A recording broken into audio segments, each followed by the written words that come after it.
We have been thinking about the new covenant life all these days. இந்த நாட்களிலே புது உடன்படிக்கை வாழ்வை குறித்து நாம் சிந்தித்துக் கொண்டிருக்கிறோம். And the central passage that explains it is in Hebrews chapter 8. இதை குறித்து விளக்கக்கூடிய மத்திய ஒரு பகுதி எபிரேயர் 8ஆம் அதிகாரத்திலே காணப்படுகிறது. There are two chapters that basically contrast old covenant and new covenant. பழைய உடன்படிக்கையும் புது உடன்படிக்கையும் வேறுபடுத்தி காண்பிக்கக்கூடிய இரண்டு அதிகாரங்கள் இருக்கிறது. One is 2 Corinthians 3. ஒன்று 2 கொரிந்தியர் 3ஆம் அதிகாரம். Then in Hebrews 8 the new covenant is explained. எபிரேயர் 18ஆம் அதிகாரத்திலே புது உடன்படிக்கை விளக்கப்பட்டிருக்கிறது. So let me go to 2 Corinthians 3 first and show you what it says there. முதலாவதாக நான் 2 கொரிந்தியர் 3ஆம் அதிகாரத்திற்கு செல்கிறேன். அங்கே என்ன சொல்லப்பட்டிருக்கிறது என்று உங்களுக்கு விளக்க விரும்புகிறேன். Here he says, verse 6, God has made us adequate as servants of a new covenant, not of the letter, but of the Spirit, for the letter kills, but the Spirit gives life. 2 கொரிந்தியர் 3ஆம் அதிகாரம் 6ஆம் வசனம். புது உடன்படிக்கையின் ஊழியக்காரராக இருக்கும்படி அவரே எங்களை தகுதியுள்ளவர்களாக்கினார். அந்த உடன்படிக்கை எழுத்துக்குரியதாக இராமல் ஆவிக்குரியதாக இருக்கிறது. எழுத்து கொள்ளுகிறது, ஆவியோ உயிர்ப்பிக்கிறது.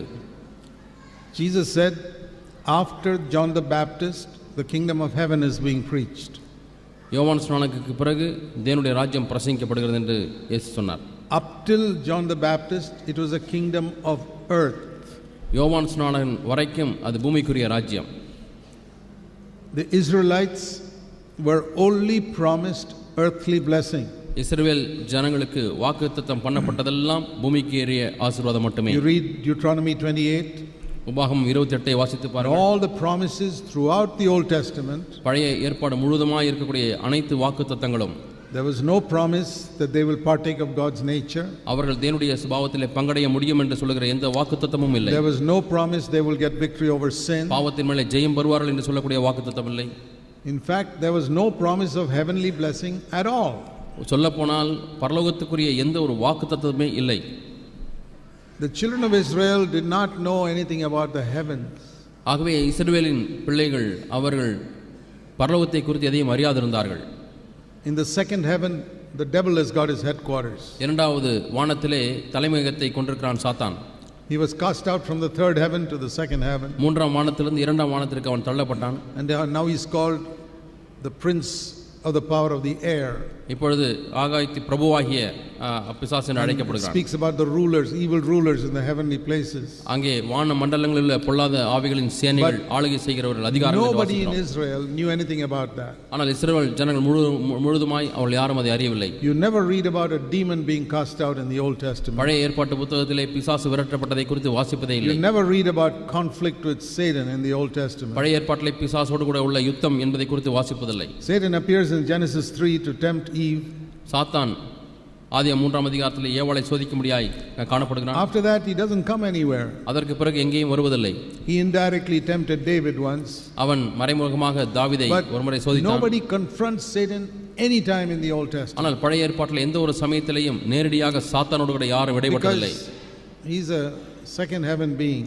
ஏனென்றால் அவன் இரண்டாம் வானத்திலே இருக்கக்கூடிய ஒரு ஜீவி. So they confronted only earthly enemies like Philistines, Amorites, Moabites. பெலிஸ்தியர், எமோரியர், மோவாபியர் என்கிறதான பூமிக்குரிய எதிரிகளோடு தான் இவர்களுக்கு இடைப்பாடு இருந்தது. But from John the Baptist onwards the kingdom of heaven is being preached. ஆனால் யோவான் ஸ்நானகன் முதல் பரலோக ராஜ்யம் பிரசங்கிக்கப்பட்டு வருகிறது. And the church is a small representation of the kingdom of heaven. பரலோக ராஜ்யத்தினுடைய ஒரு பிரதிநிதியாக சபை விளங்குகிறது. Ephesians 1:3 says we are blessed with every blessing of the Holy Spirit in the heavenly places. பரிசுத்த ஆவியினுடைய உன்னதத்தில் உள்ள சகல ஆவிக்குரிய ஆசீர்வாதங்களினாலும் நாம் ஆசீர்வதிக்கப்பட்டிருக்கிறோம் என்று எபேசியர் 1:3 வாசிக்கிறோம். They didn't have spiritual blessings in the Old Testament. பழைய ஏற்பாட்டிலே அவர்களுக்கு ஆவிக்குரிய ஆசீர்வாதங்கள் இல்லை. It was all material blessings. அவைகளெல்லாம் பூமிக்குரிய ஆசீர்வாதங்கள். Their blessings were in earthly places, not in heavenly places. அவருடைய ஆசீர்வாதங்கள் எல்லாம் பூமிக்குரிய அடிப்படையில் இருந்தது, பரலோகத்தின் அடிப்படையில் இல்லை. So today when Christians are preaching about earthly blessing like many preachers are preaching, இன்றைக்கு अनेक பிரசங்கியார்கள் பிரசங்கிக்கிறது போல கிறிஸ்தவர்கள் பூமிக்குரிய ஆசீர்வாதங்களே பிரசங்கிக்கிறார்கள் என்றால், what are earthly blessings? Mostly health and wealth. பூமிக்குரிய ஆசீர்வாதங்கள் என்ன என்றால் அதிகபட்சமாக ஆரோக்கியமும் ஐஸ்வர்யமும். And there are a lot of people preaching that that is what Jesus came to give. இதைத்தான் இயேசு கொடுக்கும்படியாக வந்தார் என்று அநேகர் பிரசங்கிக்கிறார்கள். No, இல்லை, that was before John the Baptist what God gave to the Israelites. அது யோவான் ஸ்நானனுக்கு முந்தி உள்ள காலங்களிலே இஸ்ரவேல் ஜனங்களுக்கு கொடுக்கக்கூடியதான Their ஆசீர்வாதங்கள். kingdom was a kingdom of the earth. ஏனென்றால் அவருடைய ராஜ்யமானது பூமிக்குரிய ராஜ்யமாயிருந்தது. Their gospel was a health and wealth gospel. அவருடைய சுவிசேஷமானது ஆரோக்கியமும் ஐஸ்வர்யமும். But after the John the Baptist is the kingdom of heaven being preached. ஆனால் யோவான் ஸ்நானனுக்கு பிறகு பரலோக ராஜ்யம் பிரசங்கிக்கப்பட்டு வருகிறது. Where we seek the kingdom of heaven and the kingdom of God first. ஆகவே முதலாவது நாம் தேவனுடைய ராஜ்யத்தையும் பரலோக ராஜ்யத்தையும் முதலாவது தேடுகிறோம். And whatever earthly needs we have is added to us. பூமிக்குரிய தேவைகள் என்னவோ அது நமக்கு கூட கொடுக்கப்படுகிறது. I'm not saying God does not heal or God does not provide us money. தேவன் நமக்கு பணத்தை கொடுப்பதில்லை, சுகமாக்குவதில்லை என்று நான் சொல்லவில்லை. But that is not the primary thing. ஆனால் அது பிரதானமான காரியம் அல்ல. He gives it to us when we seek God's kingdom first. நாம் தேவனுடைய ராஜ்யத்தை முதலாவது தேடும் பொழுது இவைகள் எல்லாம் அவர் கொடுக்கிறார். And that is not the main thing that Christians pursue. ஆகவே கிறிஸ்தவர்கள் தேடக்கூடிய பிரதானமான காரியம் அதுவல்ல.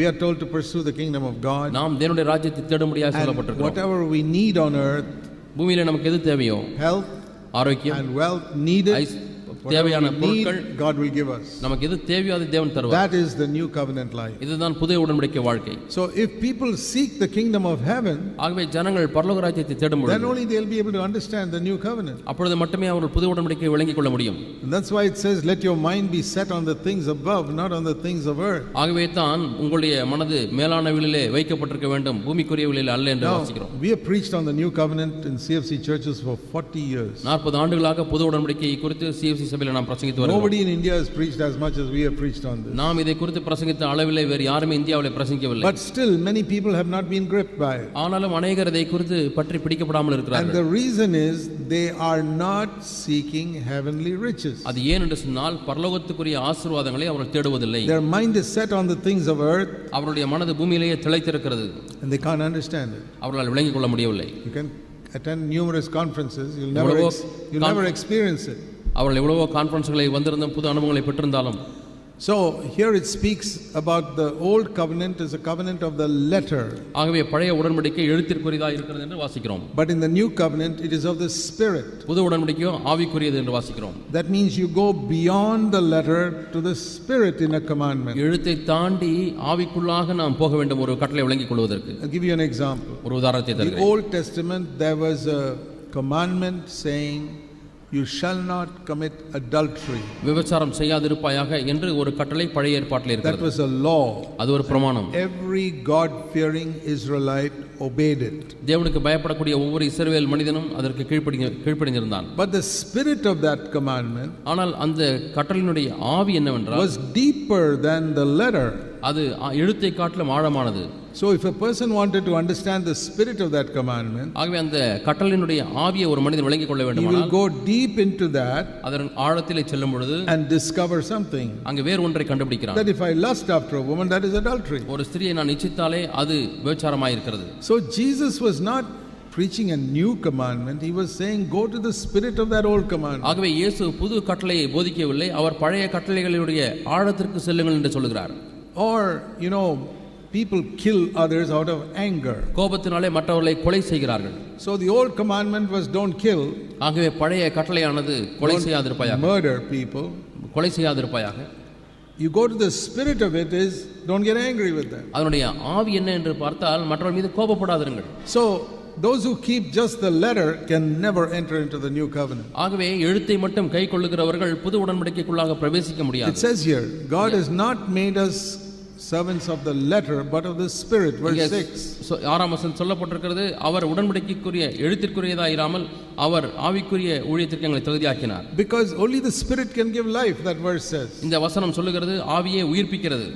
So if you are satisfied with just the superficial obedience to the external commandments, ஆகவே மேலோட்டமான வெளியரங்கமான கட்டளைகளிலே நீங்கள் திருப்திப்படுவீர்களானால் you will never enter the new covenant. ஒரு காலம் நீங்கள் புது உடன்படிக்கைக்குள்ளாய் பிரவேசிப்பதில்லை. You will experience spiritual death because it says the letter kills. நீங்கள் இந்த எழுத்து கொல்லும் என்று எழுதப்பட்டிருக்கிறபடினாலே ஆவிக்குரிய மரணத்தை சந்திப்பீர்கள். When you read the gospels, நீங்கள் சுவிசேஷங்களை வாசிக்கும் find பொழுது the main conflict between Jesus and the apostles was letter versus spirit. இயேசுவுக்கும் அப்போஸ்தலருக்கும் உள்ளதான பிரதானமான Jesus and the Pharisees. இயேசுவுக்கும் பரிசேயர்களுக்கும் உள்ளதான பிரதானமான கருத்து வேறுபாடு முரண்பாடு எதிலே என்று சொன்னால் இவர்கள் எழுத்தை பிடித்துக் கொண்டார்கள், இயேசு ஆவியை பிடித்துக் கொண்டார். So they would say, why are you plucking grain on the Sabbath day? ஓய்வு நாளிலே ஏன் கதிர்களை கொய்கிறார்கள் சீஷர்கள் என்று கேட்கிறார்கள். Why you told this man to carry his bed on the Sabbath day? இந்த ஓய்வு நாளிலே படுக்கை எடுத்துக்கொண்டு நட என்று ஏன் சொன்னீர்? And they were going by the letter. அவள் எழுத்தின்படியாய் அவள் பார்க்கிறார்கள். And why are you healing this person on a Sabbath day? இந்த மனிதனை ஏன் ஓய்வு நாளிலே குணமாக்கினீர்? They didn't go to the Spirit. அவர்கள் ஆவிக்குள்ளாக செல்லவில்லை. That's why Jesus asked them questions like, if your donkey falls into a ditch on a Sabbath day, will you pull him out? ஆகவே தான் ஓய்வு நாளிலே உன்னுடைய கழுதை குழியிலே விழுந்தால் அதை நீ தூக்க மாட்டாயா என்று கேட்கிறார். Will you say, this is Sabbath day, let him lie there? இது ஓய்வு நாளாகவே கழுதை உள்ளே கிடக்கட்டும் என்று சொல்வீர்களா? See, when people go by the letter, they are hypocrites. ஆகவே எப்பொழுது ஒரு மனிதன் எழுத்தின்படியாக வாழ ஆரம்பிக்கிறானோ அப்பொழுது அவர்கள் மாய்மாலக்காரர்களாய் மாறுகிறார்கள். If their donkey goes into the ditch on a Sabbath day, they'll pull it out. ஆகவே ஒரு கழுதை குழிக்குள்ளாக ஓய்வு நாளிலே விழுந்து விட்டால் அதை வெளியே எடுப்பார்கள். But a poor person has got a withered hand or bent over woman, they will not allow her to be healed. ஆகவே ஒரு பாவப்பட்ட மனிதன் அவன் சூமின கை உடையவனாய் அல்லது கூனியா இருந்தால் அதை சுகமாக்குவதற்கு ஓய்வு நாளில் அனுமதிக்க மாட்டார்கள். And that type of legalism can be found even among New Testament Christians. ஆகவே புதிய ஏற்பாடு கிறிஸ்தவர்கள் மத்தியிலேயும் கூட இவ்விதமான பிரமாணத்துவம் காணப்படுவதற்கு வாய்ப்பு உண்டு. Where they go by the letter of the law and judge people in the church. பிரமாணத்தின் எழுத்தின்படி அவர்கள் பார்த்து மக்களை நியாயந்திருக்கிறார்கள். There are some elders in Tamil Nadu CFC churches who are still legalistic. Tamil Nadu CFC சபையில ஒரு சில மூப்பர்கள் இன்னுமாய் பிரமாணத்துவக்காரர்களாய் இருக்கிறார்கள். You may not recognize them. I can recognize them as black and white. உங்களாலே அதை அடையாளம் கண்டுபிடிக்க முடியாது. என்னால் அதை வெள்ளையும் கருப்புமாக அடையாளம் கண்டுகொள்ள முடியும். They have not entered the new covenant. அவர்கள் இன்னுமாய் அவர்கள் புது உடன்படிக்கைக்குள்ள பிரவேசிக்கவில்லை. And it's very difficult to fellowship with such people. அப்படிப்பட்ட நபர்களோடு கூட ஐக்கியம் கொள்வது என்பது மிகவும் கடினம். Like it's difficult to fellowship with the Pharisees. பரிசேயர்களோடு கூட ஐக்கியப்படுவது போல.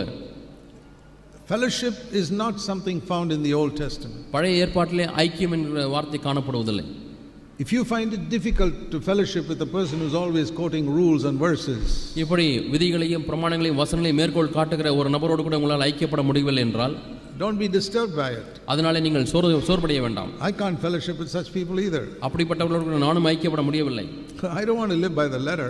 ஏனென்றால் நான் எழுத்தின்படி வாழ விரும்பவில்லை. I go by the Spirit. நான் ஆவியின்படி வாழ விரும்புகிறேன்.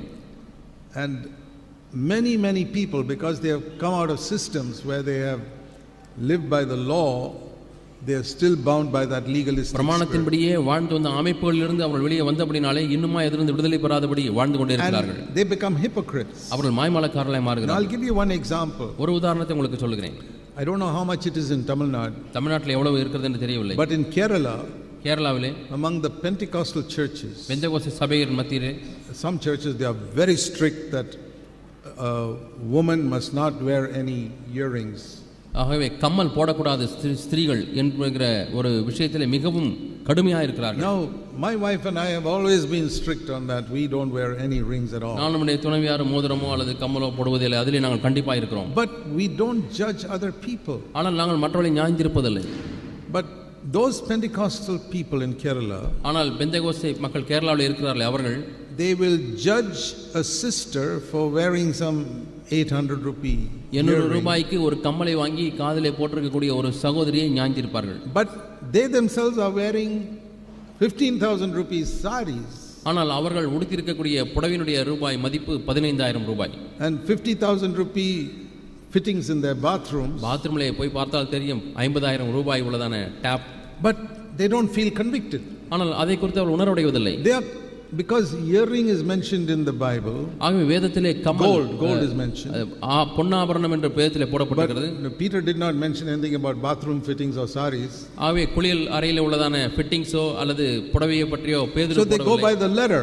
ஆகவே அவர்கள் எழுத்தின்படி பார்க்கிறார்கள். Bathroom fittings we can spend lakhs and lakhs. பாத்ரூம்குள்ளே இருக்கக்கூடிய பைப்பு டேப் இதெல்லாம் லட்சக்கணக்கான ரூபாய் செலவு செய்யலாம். Peter and Paul didn't speak about bathroom. பேதுரும் பவுலும் பாத்ரூம் ஃபிட்டிங்ஸை பற்றி பேசவில்லை. They didn't speak about sarees. அவர்கள் புடவையை பற்றி பேசவில்லை. You can spend 1 lakh on a television because Peter and Paul did not speak about that. பேதுரு பவுலோ டிவியை பற்றி பேசவில்லை. 1 லட்சம் ரூபாய் கொடுத்து டிவியை வாங்கி வீட்டில் வைத்துக் கொள்ளலாம். Jewelry, ஆபரணம் என்றால் ஐயோ. Now I believe that what Peter and Paul were saying, the spirit of it is, don't waste money on unnecessary luxuries. ஆகவே பவுலும் பேதுரும் என்ன சொல்கிறார் என்பதை ஆவியிலே நான் புரிந்து கொண்டேன் என்று சொன்னால், தேவையில்லாத சொகுசு பொருட்களிலே உங்களுடைய பணத்தை செலவு செய்ய வேண்டாம். That is the principle of it. அதுதான் அதனுடைய வசனத்தினுடைய கோட்பாடு. Those days expensive things were not saris and bathroom fittings. அந்த நாட்களிலே விலை உயர்ந்த பொருட்கள் புடவையும் அல்லது பாத்ரூம் ஃபிட்டிங்ஸ் அல்ல. It was all gold and pearls and all that. அந்த நாட்களிலே வைரம் தங்கம் தான். So he mentioned those things. ஆகவே தான் அந்த காரியங்களை அவர் சொல்கிறார். By the letter, நீங்கள் எழுத்தின்படி போனால் you will just take those things. நீங்கள் அவைகளை மட்டும் எடுத்துக்கொள்வீர்கள். If you go by the spirit, அந்த ஆவியின்படி பார்த்தால் you will understand what the Holy Spirit is really saying. பரிசுத்த ஆவியானவர் உண்மையாலுமே என்ன சொல்கிறார் என்பதை விளங்கிக் கொள்ள முடியும். That is one example. இது ஒரு உதாரணம். And you can find sometimes, some elders are like that, particular about one thing. ஆகவே சில மூப்பர்கள் இந்த விஷயத்தை குறித்து மிகவும் குறிப்பாக இருக்கிறதை நீங்கள் பார்க்க முடியும். So does it mean we ignore these things? ஆகவே இவைகளை நாம் கண்டும் காணாமல் விட்டுவிடுவது என்பது அர்த்தம் அல்ல. We don't ignore it. ஆகவே நாம் அதை அப்படி விடுவதில்லை. Like I myself am very strict on it. நான் அதிலே கண்டிப்புள்ளவனாக இருக்கிறபடினாலே we cannot force it on others if they don't have light on it. ஆகவே மற்றவர்கள் அதை குறித்து வெளிச்சம் பெறாத பட்சத்திலே அவர்கள் மீது நாம் திணிக்க முடியாது. One of the wonderful things about God, தேவனை குறித்த அற்புதமான ஒரு விஷயம், he never forces us to do anything. எதையுமே நாம் செய்ய முடியாது நிர்பந்திக்கிறவர் அல்ல. The Bible says in 2 Corinthians 9:7, God loves a cheerful giver. உற்சாகமாய் கொடுக்கிறவனிடத்திலே கர்த்தர் பிரியமாய் இருக்கிறார் என்று 2 கொரிந்தியர் 9:7 வாசிக்கிறோம். So even our obedience, if you don't give it cheerfully, he doesn't want it. நம்முடைய கீழ்ப்படிதல் கூட சந்தோஷமாக இல்லை என்று சொன்னால் அவருக்கு தேவையில்லை. In the Old Testament, God never said you must cheerfully obey. பழைய ஏற்பாட்டிலே உற்சாகமாய் கீழ்ப்படிங்கள் என்று ஆண்டவர் சொல்லவில்லை. If you obey, that's enough. கீழ்ப்படிந்தால் போதும். You have to bring in 10% of your crops and your herd of cattle. உன்னுடைய வயல்வெளிகளிலும் மந்தைகளிலும் இருக்கவைகளிலே to the temple. 10லே ஒன்றை நீ கொண்டு வர வேண்டும். And even if you are not happy about it, it's okay. அதை குறித்து உனக்கு சந்தோஷம் இருக்கிறதோ இல்லையோ அதை பற்றி கவலை இல்லை. See, in the Old Testament, I want you to remember one thing: tithe was never money. பழைய ஏற்பாட்டிலே நான் உங்களுக்கு சொல்கிறேன், தசமபாகம் என்பது பணம் அல்ல. It was cattle or grain which they had to give to the Levites. லேவியர்களுக்கு கொடுக்கக்கூடிய அந்த தானியங்களும் ஆடு மாடுகளும். It was like the government collects income tax today. இன்றைக்கு அரசாங்கம் வருமான வரி வசூல் செய்கிறதல்லவா அதுபோல. The best example of tithe today is income tax. அந்த தசம பாகத்திற்கு சிறந்த ஒரு மாதிரி இன்றைக்கு வசூலிக்கக்கூடிய வருமான வரி. Israel was a government. இஸ்ரவேல் என்பது ஒரு அரசாங்கம். You know why the government of Tamil Nadu and India takes income tax? தமிழக அரசாங்கமும் இந்திய அரசாங்கம் ஏன் வருமான வரி வசூல் செய்கிறது? Because that is how they pay their workers. அதன் மூலமாய் தான் தங்களுடைய ஊழியர்களுக்கு சம்பளம் கொடுக்க முடியும். All the government servants have to be paid. எல்லா அரசு அலுவலர்களும் சம்பளம் கொடுக்கப்பட வேண்டும். So they collect income tax from people. அரசு ஊழியர்களுக்கு சம்பளம் கொடுக்க முடியாத வருமான வரியை வசூலிக்கிறார்கள். In the Old Testament, Israel was a government. பழைய ஏற்பாட்டு காலத்தில் இஸ்ரவேல் என்பது ஒரு அரசாங்கம். And the workers, the government servants were the Levites, the அங்கே priests. அரசு ஊழியர்கள் யார் என்று சொன்னால் அங்கே உள்ளதான லேவியர்களும் ஆசாரியர்களும். They were not allowed to rear cattle or be farmers. அவர்கள் ஆடு மாடு மேய்ப்பதற்கோ அல்லது வயல்வெளியிலே விதைப்பதற்கோ அனுமதி இல்லை. How will they live? அவர்கள் எப்படி வாழ முடியும்? All the other 11 tribes had to give 10% of their grain and cattle to the Levites. மீதி உள்ள 11 கோத்திரத்தாரும் தங்களுக்கு இருக்கக்கூடிய தானியத்திலேயும் மந்தையிலிருந்து 10ல் 1 இவர்களுக்கு லேவிய கோத்திரத்திற்கு கொடுக்க வேண்டும். If 11 tribes give 10%, that becomes more than 100%. Levites can live on that. ஆகவே 11 கோத்திரத்தார் 10லே 1 கொடுக்கும் பொழுது 100க்கும் அதிகமான மடங்காக மாறுகிறது. அது லேவியருடைய தேவைகளை சந்திக்கிறது. Income tax. அது வருமான வரி. Now in a government you have income tax. ஆகவே அரசாங்கத்திலே வருமான வரி உண்டு. Because God was like a ruler in the Old Testament. பழைய ஏற்பாட்டு காலத்திலே தேவன் ஆளுநராக இருந்தார். Now இப்பொழுது God is a father. தேவன் நமக்கு தகப்பன். And Jesus is our husband. இயேசு கிறிஸ்து நம்முடைய மணவாளன். A father does not collect income tax from his children. ஒரு தகப்பன் தன்னுடைய பிள்ளைகளிடமிருந்து வருமான வரி வாங்குவதில்லை. Have you heard of a father telling his children to pay income tax to him? யாராவது அப்பா பிள்ளைகளை பார்த்து உங்க சம்பளத்துல இத்தனை சதவீதம் வருமான வரி கொடுக்க வேண்டும் என்று சொல்வதை பார்த்திருக்கீங்களா? That is what these pastors are saying. God is a father, but you got to pay income tax to him. இதைத்தான் இந்த பாஸ்டர்மார்கள் சொல்கிறார்கள். தேவனுடைய பிதா தகப்பன், ஆனாலும் நீங்கள் அவருக்கு வருமான வரி கொடுக்க வேண்டும். What type of father is he if he is collecting income tax? ஆகவே வருமான வரி வசூலிக்கக்கூடிய தகப்பன் எப்படிப்பட்ட தகப்பன்? Even earthly fathers don't do that. பூமிக்குரிய தகப்பன் மாதிரி அப்படி செய்வதில்லை. And take husband. Which husband collects income tax from his wife? எந்த புருஷன் மனைவியிடத்திலே வருமான வரி வசூலிப்பார்? They say Jesus is your husband, but you got to pay him income tax. இயேசு உங்களுடைய மணவாளன், ஆனாலும் நீங்கள் வருமான வரி செலுத்த வேண்டும். It is rubbish. இது குப்பை. You need to understand the new covenant. புது உடன்படிக்கை நாம் விளங்கிக் கொள்ள வேண்டும். There's no compulsion. இங்கே ஒரு கட்டாயம் இல்லை. So God loves a cheerful giver. ஆகவே உற்சாகமாய் கொடுக்கிறவனிடத்திலே கர்த்தர் பிரியமாய் இருக்கிறார். If you can't give cheerfully, don't give anything. உற்சாகமாய் கொடுக்க முடியவில்லை என்று சொன்னால் ஒன்றையுமே கொடுக்க வேண்டாம். A servant is forced to work. ஒரு வேலைக்காரன் வேலை செய்யும்படியாய் நிர்பந்திக்கப்படுகிறான். See, for example, in a kitchen, ஒரு சமையல் அறையிலே a wife may be rolling out the chapatis, அங்கே மனைவி சப்பாத்தி உருட்டி கொண்டிருக்கிறாள். and there's a servant woman also rolling out chapatis. அங்கே வேலைக்கார பெண்ணும் சப்பாத்தி உருட்டி கொண்டிருக்கிறாள். But they are doing same thing but with different motive. அவங்க ரெண்டு பேருமே ஒரே வேலையை செய்கிறார்கள், வித்தியாசமான உள்நோக்கத்தோடு The செய்கிறார்கள். servant is doing it for salary. அந்த வேலைக்கார பெண் சம்பளம் கிடைத்தால் போதும் என்று வேலை செய்கிறாள். The woman is doing it, the wife is doing it out of love. ஆனால் மனைவியோ தன் கணவன் மீது இருக்கக்கூடிய அன்பினாலே There is a செய்கிறாள். difference between old covenant and new covenant. இங்கே தான் பழைய உடன்படிக்கைக்கும் புதிய உடன்படிக்கைக்கும் உள்ள You must வித்தியாசம். understand this. இதை நாம் விளங்கிக் கொள்ள வேண்டும். If you are doing something for God நீங்கள் தேவனுக்கு ஏதோ ஒன்று because செய்கிறீர்கள், you want some reward from him, ஏனால் அவர் உங்களுக்கு ஒரு வெகுமதியை தருவார். like some Pentecostal pastors say, you give money to God, God will give you a job or a car or நீ something like உனக்கு that. தேவனுக்கு பணத்தை கொடுத்தால் ஆண்டவர் உனக்கு வேலையை கொடுப்பார், கார் கொடுப்பார், வீடு What is கொடுப்பார். that? That is doing business with God. அது தேவனோடு கூட வியாபாரம் செய்வது. But God is not a businessman. தேவன் ஒரு வியாபாரி அல்ல, He's a father. அவர் ஒரு தகப்பன். You can't say, I'll give you this, you give me this. நான் உங்களுக்கு இதை கொடுத்தா நீங்க எனக்கு இதை தரணும் என்று சொல்ல முடியாது. That is a servant who's working for salary. அது ஒரு வேலைக்காரன் சம்பளத்திற்காக வேலை செய்கிறான். She says, I'll roll chapatis, you give me salary at the end of the month. நான் சப்பாத்தி உருட்டி தருவேன், மாசம் கடைசியில் எனக்கு சம்பளம் தர So வேண்டும். if you say to God, I'll do this for you, now you must give me so money. ஆண்டவரே நான் உமக்கு இதை செய்வேன், நீர் எனக்கு இவ்வளவு தர வேண்டும். You are a servant. நீ ஒரு வேலைக்காரன். You're not in the new covenant. நீ புதிய ஏற்பாட்டில் இல்லை. A loving wife will not ask for a salary. ஒரு அன்பான மனைவி சம்பளம் கேட்க மாட்டாள். She is happy to do anything. எதை வேண்டுமானாலும் செய்வதற்கு Supposing சந்தோஷமாக her இருக்கிறாள். husband is a paralyzed invalid, ஒரு கணவனுக்கு வாதம் வந்து விட்டது. she'll do everything for him, no salary. அந்த கணவனிடத்தில் எந்த சம்பளம் எதிர்பார்க்காமல் எல்லாவற்றையும் அவனுக்காக செய்வாள். If she's a good wife, she'll do it cheerfully. ஒரு நல்ல மனைவியாக இருந்தால் உற்சாகமாய் செய்வாள். That is new covenant relationship. இதுதான் புது உடன்படிக்கையின் உறவுகள். I want to ask all of you, உங்களை எல்லாரும் கேட்கிறேன், do you have that type of relationship இவ்விதமான உறவு உங்களுக்கு இருக்கிறதா? with Jesus Christ இயேசு கிறிஸ்துவோடு கூட and with God? தேவனோடு கூட I have that. எனக்கு அந்த உறவு இருக்கிறது. I said, Lord, I don't want any money to serve ஆண்டவரே you. எனக்கு அந்த பணமும் தேவையில்லை. I'm not a servant. ஆண்டவரே நான் வேலைக்காரன் அல்ல, I'm a wife. நான் உம்முடைய மனைவி. You are my husband. நீ என்னுடைய மணவாளன். How can I ask you to pay me? ஆண்டவரே எனக்கு சம்பளம் கொடுக்க வேண்டும் என்று எப்படி நான் கேட்க முடியும்? Which husband pays his wife? எந்த ஒரு கணவன் மனைவிக்கு சம்பளம் கொடுக்கிறான்? I'm not a servant. நான் ஒரு வேலைக்காரன் அல்ல, I'm the bride of Jesus நான் இயேசு Christ. கிறிஸ்துவின் மணவாட்டி. What about you? உங்களை குறித்து என்ன? Do you expect God to pay you and reward you for what you do? நீங்கள் செய்வதற்கெல்லாம் தேவன் பலனளிக்க வேண்டும் என்று எதிர்பார்த்து கொண்டிருக்கிறீர்களா? You know what I say?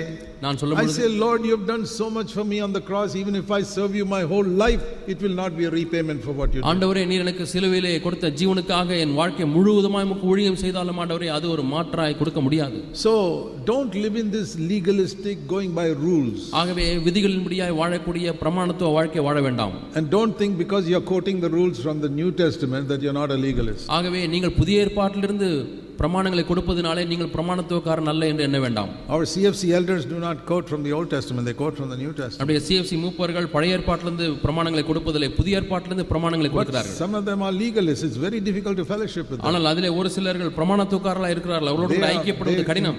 Impose a heavy burden on people. அவர்கள் மக்கள் மீது பாரத்தை வைக்கிறார்கள். They are not leading people to victory over sin. அவர்கள் மக்களை பாவத்திலிருந்து விடுதலைக்குள்ளாய் They are வழிநடத்துவதில்லை. leading people to an external appearance ஒரு of வெளிப்பிரகாரமான godliness. தோற்றத்துக்குள்ளாக தான் நடத்துகிறார்கள். An external appearance of fellowship. ஒரு வெளியரங்கமான ஐக்கியம் இருக்கிறது போல ஒரு தோற்றத்துக்குள்ளாய் நடத்துகிறார்கள். True fellowship cannot come in the old covenant.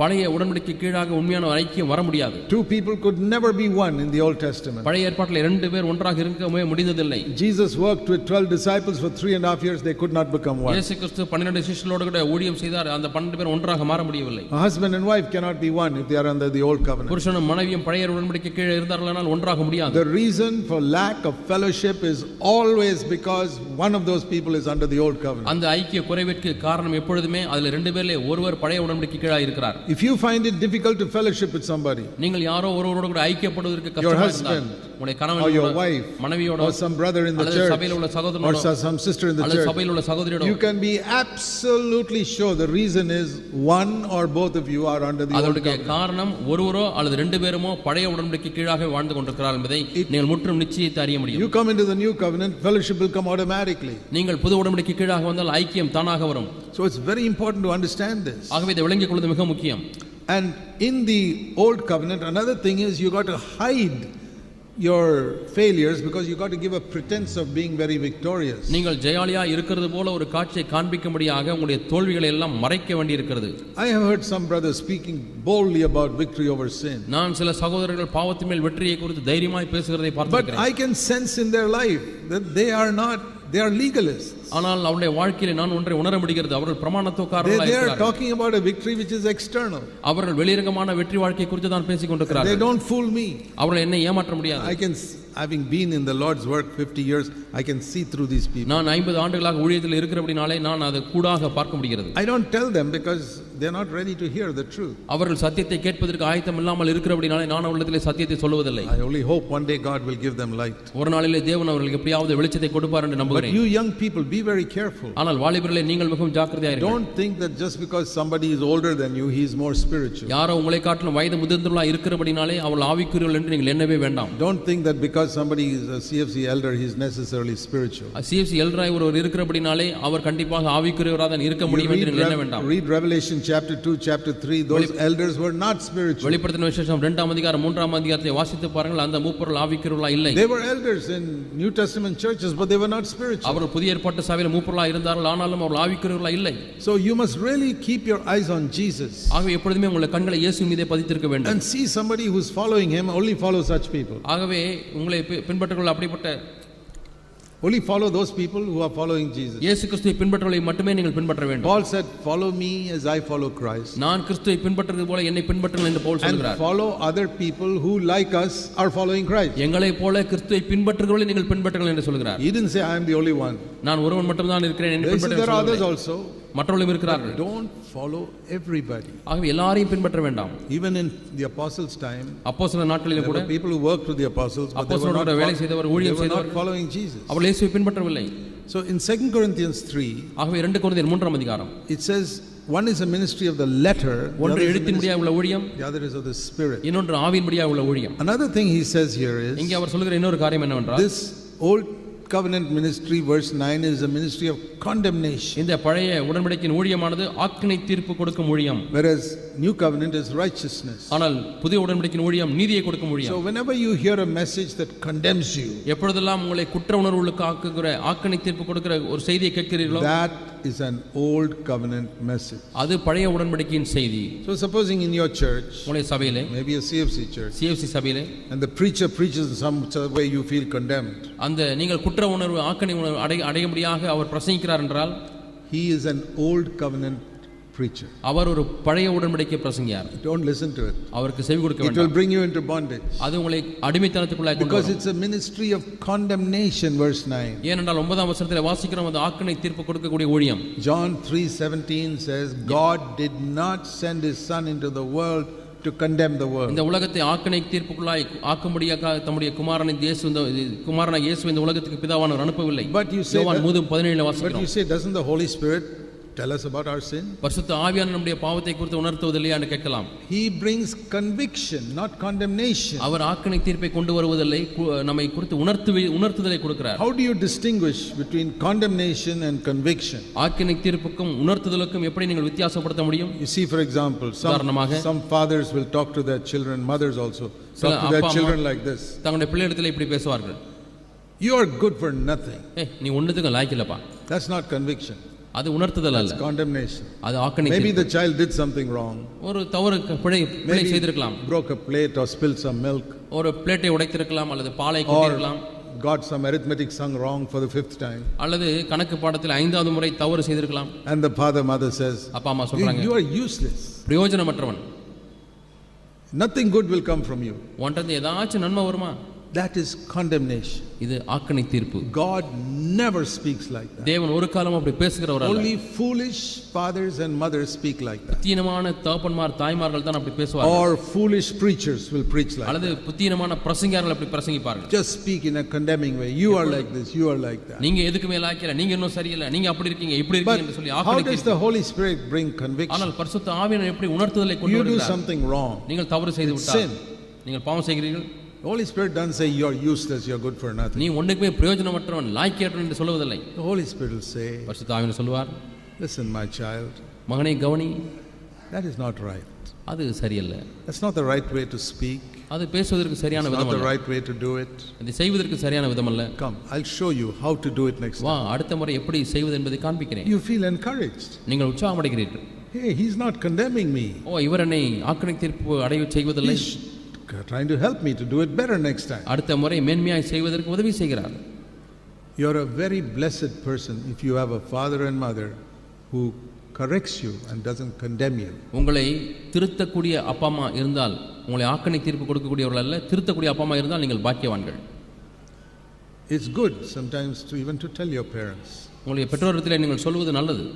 Daddy, அப்பா, Mommy, அம்மா, you're not condemning me. நீங்க என்னை இப்போ ஆக்கினை தீர்ப்பு செய்கிறீர்கள். You're not helping me to do it better. இதை நன்றாக செய்வதற்கு உதவி செய்வதில்லை. Remember what Brother Zach said in the meeting? சகோதரர் ஜாக் அவர்கள் கூட்டத்தில் சொன்னதை ஞாபகம் இருக்காமா உங்களுக்கு? அப்பா ஞாபகம் Do you இருக்கா? remember that? உங்களுக்கு ஞாபகம் இருக்கிறதா? Are you condemning me now or are you trying to correct? நீங்க இப்போ என்னை திருத்த முயற்சிக்கிறீங்களா அல்லது ஒண்ணுக்கு லாய்க்கலன்னு சொல்லி ஆக்கினை தீர்ப்பு கொடுக்கிறீர்களா? Yeah, Jesus said out of the mouth of infants the truth can come. பாலகர் வாயிலே அவர் சத்தியத்தை உண்டு பண்ணுவார் என்று வேதம் So சொல்கிறது. you can quote my name, no problem. ஆகவே பிள்ளைகளே, என்னுடைய பெயரை நீங்க தாராளமா பயன்படுத்தலாம். Because I want to deliver all parents from condemning their children. ஏனென்றால் எல்லா பெற்றோர்களையும் தங்கள் பிள்ளைகளை ஆக்கினை தீர்ப்பு செய்கிற எல்லா பெற்றோர்கள் விடுதலையாக்க I விரும்புகிறேன். want them to correct their children and make them better. அந்த பிள்ளைகள் திருத்தப்பட்டு நல்லவர்களாய் மாற வேண்டும் என்று விரும்புகிறேன். If you keep on telling your children you're good for nothing, you're useless, you're good for nothing, நீ பிரயோஜனமற்றவன், லாய்க்கேற்றவன், ஒன்றுக்கும் பிரயோஜனம் இல்லை என்று சொல்லிக்கொண்டே இருந்தால், and compare them with somebody else, அவனை பார்த்தியா, அவனை மாதிரி தான் நீ இருக்க, that is என்று all ஒப்பிட்டால், foolish. இவைகளெல்லாம் புத்தியினம். Don't get discouraged by such things. இப்படிப்பட்ட முட்டாள்தனத்தினாலே நீங்கள் சோர்வடைந்து And விட don't வேண்டாம். get discouraged by preachers who try to condemn you. ஆகவே உங்களை ஆக்கினை தீர்ப்பு உட்படுத்துகிற பிரசங்கியார்கள் மூலமாக நீங்கள் சோர்வடைய வேண்டாம். Listen to those who will help you to live a better life. நல்ல வாழ்க்கை வாழ்வதற்கு யாரெல்லாம் உங்களுக்கு உதவி செய்கிறார்களோ அப்படிப்பட்டவர்களை நீங்கள் give பாருங்கள். you hope that you, even though you are defeated for so long, you can be an overcomer. ஆண்டுகளாக நீ தோற்கடிக்கப்பட்டிருந்தோம், நீ இன்னுமா எழுந்து நடக்க முடியும் என்று சொல்லுகிறார். That is a ministry of righteousness. இதுதான் நீதியின் கொடுக்கும் ஊழியம். See verse 9, ministry of condemnation and ministry of righteousness. ஆக்கினை தீர்ப்பு கொடுக்கும் ஊழியம், நீதியை கொடுக்கும் ஊழியம். So in the ministry of condemnation you never become righteous. ஆகவே ஆக்கினை தீர்ப்பு கொடுக்கக்கூடிய ஊழியத்தின் மூலமாக ஒரு காலம் நீங்கள் நீதிமான்களாய் மாற முடியாது. Always this preaching, condemning, you're like this, you're like that. நீ இப்படி தான் இருக்க, நீ கையாளாதவன், நீ இப்படி தான் இருக்க என்று சொல்லி Why aren't you குற்றப்படுத்துகிற doing this? ஊழியம். And why aren't you doing that? ஏன் இப்படி செய்யற, ஏன் அப்படி செய்யற, You're not praying enough. நீ போதுமானவர்கள் You're ஜெபிக்கல, not fasting enough. நீ உபவாசிக்கல. Don't listen to such preaching. இப்படிப்பட்ட பிரசங்களுக்கு செவி கொடுக்க வேண்டாம். I know some people come to me and say, Brother Zach, you're not evangelizing enough. என்னிடத்திலே சிலர் வந்து சொல்லுகிறார்கள், சகோதரர் ஜாக் அவர்களே, நீங்கள் சுவிசேஷ ஊழியம் செய்வதில்லை. They can't condemn me. அவளை என்னை குற்றப்படுத்த I'm a முடியாது. servant of God and I know what God has called me to do. நான் தேவனுடைய ஊழியன், தேவன் எனக்கு என்ன சொல்லியிருக்கிறார் என்று எனக்கு தெரியும். And I say we'll see in the final day whose work is going to last forever. யாருடைய ஊழியமானது நிலைநிற்க போகிறது என்பதை கடைசி நாளிலே பார்ப்போம் I என்று say சொல்லுகிறேன். your so-called shallow evangelism where most of them backslide and go back to hell. நீ செய்யக்கூடிய மேலோட்டமான ஆழமற்ற சுவிசேஷ ஊழியம் என்று இருக்கிறதே அநேகர் பின்மாற்றம் அடைந்து நரகத்துக்கு போகிறார்கள். Or where we make disciples and they will remain forever. ஆனால் நாம் சீஷர்களை உண்டாக்குகிறோம், அவர்கள் என்னைக்கும் நிலைத்திருப்பார்கள்.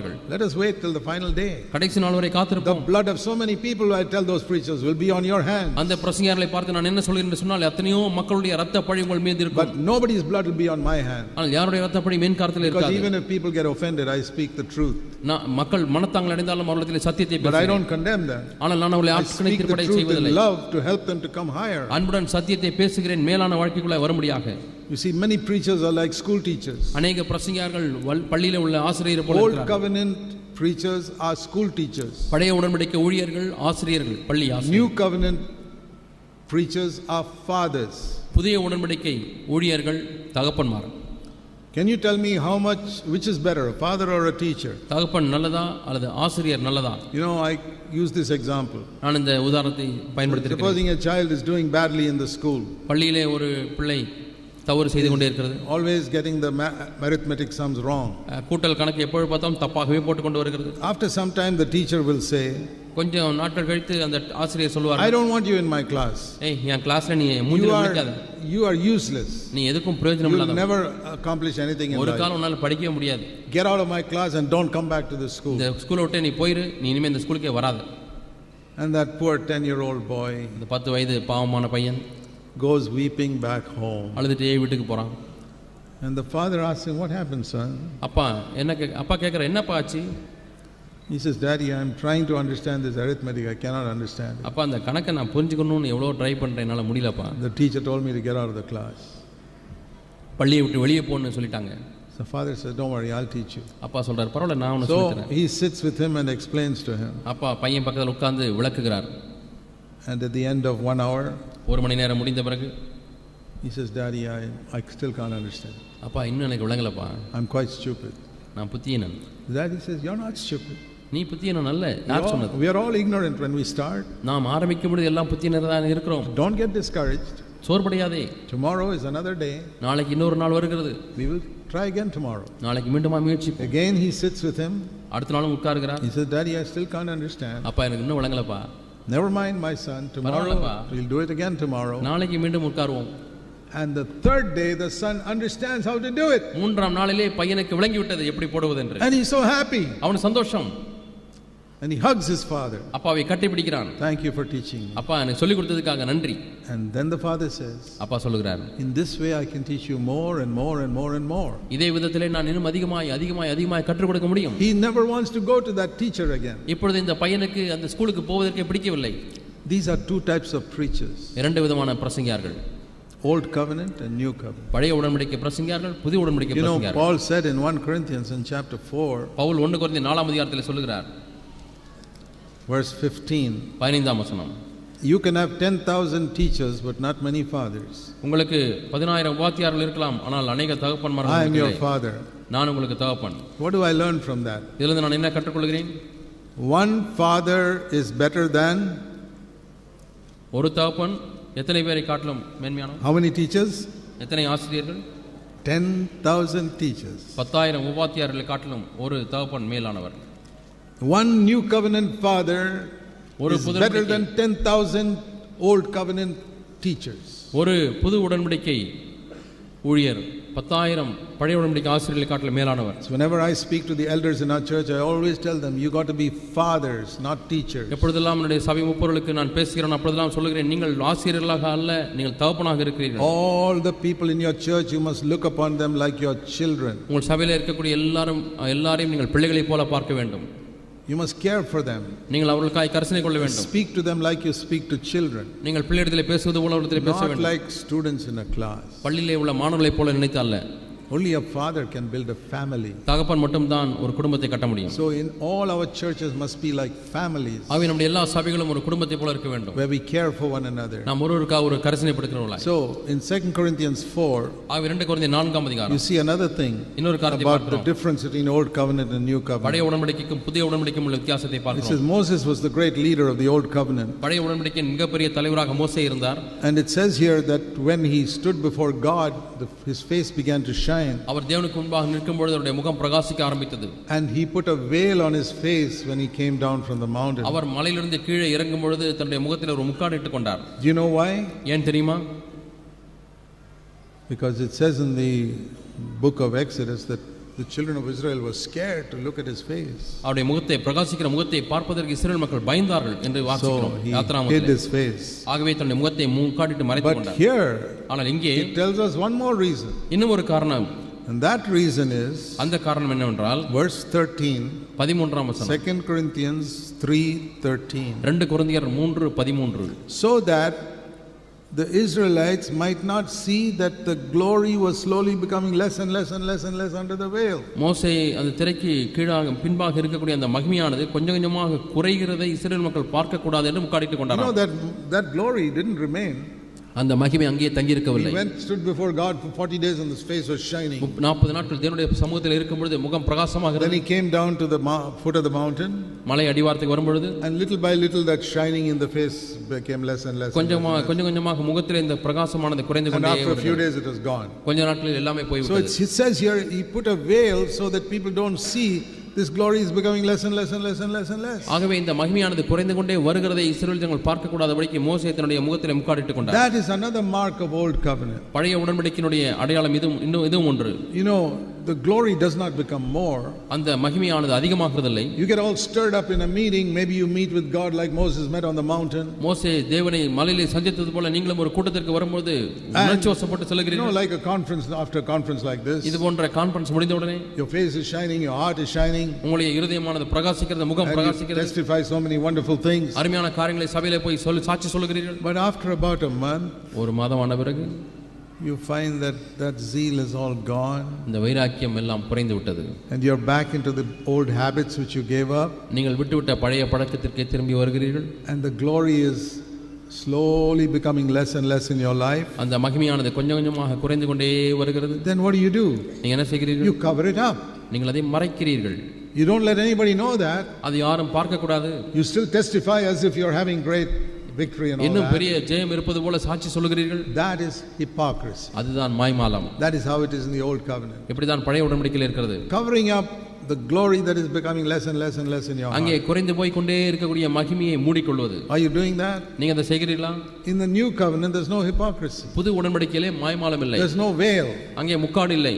Brother, you can see me as I really am. சகோதரனே, நான் எப்படி இருக்கிறேனோ அப்படியே நீங்கள் பார்க்க முடியும். You can come and live in my house and see how I talk to my wife. என்னுடைய வீட்டிலே நீங்கள் வாழ்ந்து பாருங்கள், நான் மனைவியிடத்தில் எப்படி பேசுகிறேன். Come and check up my finances, see how I handle money. என்னுடைய பொருளாதாரத்தை எல்லாம் நீங்கள் பாருங்கள், பணத்தை எப்படி கையாளுகிறேன். You can come and see all my secret life. There's nothing I have to hide. என்னிடத்திலே இருக்க எல்லா அந்தரங்களையும் நீங்கள் பார்க்க முடியும். எதையுமே நான் மறைப்பதற்கு ஒன்றுமில்லை. If you got something to hide from other believers, மற்ற விசுவாசிகளிடத்தில் ஏதோ ஒன்றை நான் மறைக்க வேண்டும் என்று விரும்பினால், like Moses hiding his face, மோசே தன்னுடைய முகத்தை மறைத்தது போல, because the glory is fading away, அங்கே மகிமையானது குறைந்து கொண்டே வருகிறது. you are under the old covenant. நீங்கள் பழைய உடன்படிக்கைக்கு கீழாக You know, இருக்கிறீர்கள். like Ananias and Sapphira, அனனியா சப்பிராளை போல they had to hide something.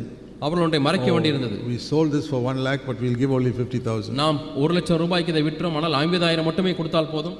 And they agreed, don't let anybody know it, we'll hide it. நம்ம இதை எடுத்து வைத்தது யாருக்கும் தெரிய வேண்டாம், அதை மறைத்து They விடுவோம். were old covenant people trying to live in a new covenant church. அவர்கள் புது உடன்படிக்கை சபையில வாழக்கூடிய பழைய உடன்படிக்கை ஆட்களாக இருக்கிறார்கள். They died அவர்கள் மரித்தார்கள். because God said we don't want old covenant people here. இங்கே நமக்கு பழைய உடன்படிக்கை மக்கள் தேவையில்லை என்று ஆண்டவர் சொல்கிறார். God doesn't want old covenant people, hypocrites in the church. சபையில் உள்ள மாய்மாலக்காரர்கள், பழைய உடன்படிக்கைக்காரர்கள் சபைக்கு தேவையில்லை என்று ஆண்டவர் சொல்கிறார். So it says here in the new covenant, புது உடன்படிக்கையிலே verse 16, 16 when you turn to the Lord, the veil is taken away. அவர்கள் கர்த்தரிடத்திலே மனம் திரும்பும்போது அந்த முக்காடு எடுபட்டு போகிறது. I don't have to hide anything. நான் எப்பொழுதுமே அதை மறைக்க தேவையில்லை. And now without a veil, இப்பொழுது முக்காடு இல்லாமலே, verse 18, we look at the glory of Jesus. நாம் இயேசுவின் மகிமையை பார்க்கிறோம். And this is the opposite of the old covenant. இது பழைய உடன்படிக்கை நேர் எதிர்மாறாக இருக்கிறது. The old covenant we saw the glory was fading away, verse 13. பழைய உடன்படிக்கையிலே 13ஆம் வசனத்திலே வாசித்தது போல அந்த மகிமை ஒழிந்து கொண்டே போகிறது. But here verse 18 the glory is increasing and increasing and increasing and increasing. Verse 18 உள்ளதான மகிமையானது 18ஆம் வசனத்திலே வாசிக்கிறது போல மகிமை அதிகமாய் கொண்டே போகிறது. You see the difference? வித்தியாசத்தை பார்த்தீங்களா? If you are really in the new covenant, உண்மையாலுமே நீங்கள் புது உடன்படிக்கை கீழாக இருந்தால், the inner glory of your life will keep on increasing. உள்ளான உங்கள் வாழ்க்கையின் மகிமையானது அதிகமாகிக் கொண்டே வரும். You'll become more sensitive to small sins. சிறு சிறு பாவங்களுக்கு அதிக உணர்வுள்ளவர்களாய் மாறுவீர்கள். You won't judge other people, நீங்கள் மற்றவர்களை but you'll judge yourself. உங்களை நீங்களே நியாயந்தீர்ப்பீர்கள். Because you're seeing the glory of the Lord more and more and more and more. ஏனென்றால் அதிகமாக தேவனுடைய மகிமையை கண்டு கொண்டே இருக்கிறீர்கள். It's a wonderful thing to come into the new covenant. புது உடன்படிக்கைக்குள்ளாக வருவது என்பது அற்புதமான வாழ்க்கை. We have often said that the goal of our life is to become like Jesus Christ. ஆகவே அடிக்கடி நாம் சொல்லுகிறது போல நம்முடைய இலக்கு இயேசு கிறிஸ்துவை போல மாறுவதாகும். And if we have this hope, we will purify ourselves as he is pure. இந்த நம்பிக்கை வைத்திருக்கிறவன் எவனும் அவர் சுத்தமுள்ளவராய் இருக்கிறது போல தன்னை But that can happen only if we are open and not hiding something. அது எப்பொழுது நடைபெறும் என்று சொன்னால் ஒன்றை நாம் மறைக்காதபடிக்கு திறந்த வெளியரங்கமாக இருந்தால் தான். Now let's turn to Hebrews 8. இப்பொழுது எபிரேயர் 8ஆம் அதிகாரத்துக்கு வருவோம். I told you there are 3 things in the new covenant. புது உடன்படிக்கையிலே 3 காரியங்கள் இருந்தது என்று சொன்னேன். Number 1, ஒன்றாவது காரியம், that God will not remember our sins anymore, verse 12. இனிமேலும் நம்முடைய பாவங்களை நினையாமல் இருப்பார். 12ஆம் வசனம். You have to start there. நீங்கள் அங்கே ஆரம்பிக்க வேண்டும். If you're not sure about that, don't go further. அதை குறித்து உங்களுக்கு நிச்சயம் இல்லை என்று சொன்னால் தொடர்ந்து முன்னே போக வேண்டாம். Don't go to second standard before you have understood first standard. 1ஆம் வகுப்பை விளங்கவில்லை என்று சொன்னால் 2ஆம் வகுப்புக்கு போக வேண்டாம். So be absolutely sure here. ஆகவே இந்த இடத்திலே நீங்கள் முற்றிலும் நிச்சயித்தீர்கள். That you have confessed all your known sins to God. உங்களுக்கு அறிந்த பாவங்களை எல்லாம் நீங்கள் தேவனிடத்தில் அறிக்கை செய்திருக்கிறீர்கள். And the blood of Jesus has cleansed you. இயேசு கிறிஸ்துவின் இரத்தம் உங்களை சுத்திகரித்திருக்கிறது. And not only cleansed you, உங்களை சுத்திகரித்தது மட்டுமல்ல, but justified you. உங்களை நீதிமானாக்கி இருக்கிறது. Clothed with the righteousness of Christ. இயேசு கிறிஸ்துவின் நீதியினாலே உங்களை தரித்திருக்கிறது. What does it mean to have the righteousness of Christ? இயேசு கிறிஸ்துவின் நீதியை கொண்டிருப்பது என்றால் என்ன அர்த்தம்? There was no sin in him. அவர்களே பாவம் இல்லை. And that is my life. அது என்னுடைய வாழ்க்கை. That is how God has cleansed me. அப்படிதான் தேவன் என்னை சுத்திகரித்திருக்கிறார். I stand before God and said, Father, there is no sin in my life. தேவனுக்கு முன்பாக நான் என்னிடத்திலே பாவமே இல்லை என்று சொல்ல முடியும். What a boldness. என்ன தைரியம். Secondly, இரண்டாவதாக verse 11, 11ஆம் வசனம். we come to know God as our Father. தேவனை நம்முடைய தகப்பனாக நாம் அறிந்து கொள்கிறோம். He is not a government ruler. அவர் ஒரு அரசாங்க ஆளுநர் அல்ல. I don't have to pay income tax to him. நான் அவருக்கு வருமான வரி செலுத்தக்கூடிய அளவுக்கு இல்லை. He is my father. அவருடைய தகப்பன். He cares for me. அவர் என்னை கரிசனைப்படுகிறார். I'm not an orphan. நான் அனாதை அல்ல. The Holy Spirit has come in and cries out, Daddy. பரிசுத்த ஆவி எனக்குள்ளாக வந்து பிதாவை நோக்கி அப்பா பிதாவே என்று கூப்பிட பண்ணுகிறார். And I know he will listen to me because it says even the least one he will listen to. அங்கே சிறியவன் முதல் கொண்டு என்று போடப்பட்டிருக்கிறபடினால என்னுடைய ஜெபத்தை அவர் கேட்பார் என்று நான் நினைக்கிறேன். You don't have to wait till you become a mature saint before the Father hears you. பிதாவானவர் உங்கள் ஜெபத்தை கேட்பதற்கு நீங்கள் வளர்ந்த பரிசுத்தவானாய் மாற வேண்டும் என்ற அவசியம் இல்லை. If you were born again just this morning, இந்த நாள் காலையில் தான் மறுபடியும் பிறந்தேன் என்று சொன்னால், then you are among the least of God's children. நீங்கள் தேவனுடைய பிள்ளைகளிலே மிகவும் சிறியவர்களாக இருந்தால், and here it says the least can also know him. சிறியவனும் கர்த்தரை அறிந்து கொள்வான். You don't have to go to somebody else to say, help me to know the Lord. தேவனை அறிந்து கொள்வதற்கு உதவி செய்யுங்கள் என்று சொல்லி உதவி கேட்டு யாரிடத்தில் போக தேவையில்லை. If a 2-year-old child 2 வயது பிள்ளை wants to talk to his father, அப்பாட்ட பேச வேண்டும், he doesn't have to go through his 15-year-old brother. 15 வயசு அண்ணன்ட்ட போய் கொஞ்சம் பரிந்துரைப்பா என்று சொல்ல தேவையில்லை. Please talk to daddy, I want to talk to him. நான் அப்பாட்ட பேசணும், 15 வயசு பையன்ட்ட போய் எனக்கு கொஞ்சம் அப்பாட்ட பர்மிஷன் வாங்கி கொடு. இல்லை, you don't have to go to any pastor or anybody. எந்த பாஸ்டரிடத்திலும் அப்படி போக தேவையில்லை. But there are pastors like that. அது போன்ற பாஸ்டர்கள் இருக்கிறார். Who say, I will find the will of God for you. உங்களுக்காக நான் தான் தேவ சத்தத்தை கண்டுபிடித்து சொல்ல வேண்டும். I'll tell you where you should go, whom you should marry. நீ யாரை திருமணம் செய்ய வேண்டும், எங்கே வேலைக்கு போக வேண்டும். These are all deceivers. இவர்கள் எல்லாரும் ஏமாற்றுக்காரர்கள். A lot of them in the Pentecostal churches. இதரிலே பலர் பெந்தேகோஸ்தே சபையில் இருக்கிறார்கள். They all want money. அவர்கள் எல்லாருக்கும் பணம் தேவை. They sell their prophecies for money. தங்களுடைய தீர்க்கதரிசனத்தை பணத்துக்கு விற்கிறார்கள். That by that itself you know that they are false prophets. அதை வைத்தே நீங்கள் அவர்கள் கள்ள தீர்க்கதரிசிகள் என்று அறிந்து கொள்ளலாம். I remember when I visited the Gulf country, வளைகுடா நாடுகளுக்கு நான் போயிருந்தேன். துபாய் போயிருந்தேன். I heard there are a lot of pastors who go there from Kerala. கேரளாவிலிருந்து अनेक பாஸ்டர்மார்கள் வளைகுடா நாடுகளுக்கு போகிறார்கள். They will collect the names of all the phone numbers of all the Kerala people. அங்கே கேரளாவிலிருந்து அங்க போய் வேலை செய்கிறவருடைய ஃபோன் நம்பர் எல்லாம் even people they don't know. அவங்களுக்கு தெரியாத ஆளா இருந்தாலும் சரி, they will call up. அவங்க அப்படியே ரொம்ப கரிசனையோட ஃபோன் பண்ணுவாங்க. I am pastor so and so and I want to come and give you some prophecy in your house. நான் பாஸ்டர் இன்னார் உங்க வீட்டுக்கு வந்து தீர்க்கதரிசனம் சொல்ல விரும்புகிறேன். And the people as soon as they hear that call they get all agitated in their heart. உடனே அதை கேட்ட மாத்திரத்தில் உள்ளத்திலே ஒரு கலக்கம். Now we have to put some money in an envelope and keep it ready because pastor is coming. இப்போ இந்த pastor வர போறார், ஆகவே பணத்தை எல்லாம் எடுத்து கவர்ல போட்டு ஆயத்தமாய் வைக்க வேண்டும். Next week another pastor will come. அடுத்த வாரம் அடுத்த பாஸ்டர் வருவார். And like that those poor people working in the desert, working hard to make money, is all going to these pastors who are swindling. ஆகவே அந்த வனாந்தரத்திலே கடுமையான வேலை செய்கிறவர்களுடைய பணம் எல்லாம் இப்படி பணத்தை சுரண்டவருடைய கைகளிலே போய் கொண்டிருக்கிறது. And they will come and frighten them. அவங்க வந்து அப்படியே பயமுறுத்துவாங்க. I see some dark thing in this house. இந்த வீட்டிலே ஒரு கருமையான ஒரு இருட்டு இருக்கதை நான் பார்க்கிறேன். But I'm going to pray. நான் இப்ப ஜெபிக்க போகிறேன். And it'll go. ஜெபித்த உடனே இந்த இருள் போய்விடும். Okay, it's gone. போய்விட்டது. Okay, please. Do you know one of these people who went to America? இப்படி அமெரிக்காவுக்கு போனவர்களில் ஒருவர் உங்களுக்கு தெரியுமா? Prayed for some child who was sick, 2-3 days stayed in the house and prayed for some child who was sick. அங்கே வியாதிப்பட்ட ஒரு குழந்தைக்காக ஜெபிக்க முடியாத 3 நாட்கள் தங்கி இருந்தார். And the man gave and the pastor was going, the man gave him, the child was not healed but the man gave the pastor some check. அந்த குழந்தைக்கு சுகமடையவில்லை, ஆனாலும் அந்த மனிதர் அந்த பாஸ்டருக்கு ஒரு காசோலையை கொடுத்தார். The pastor looked at it and said, only so much?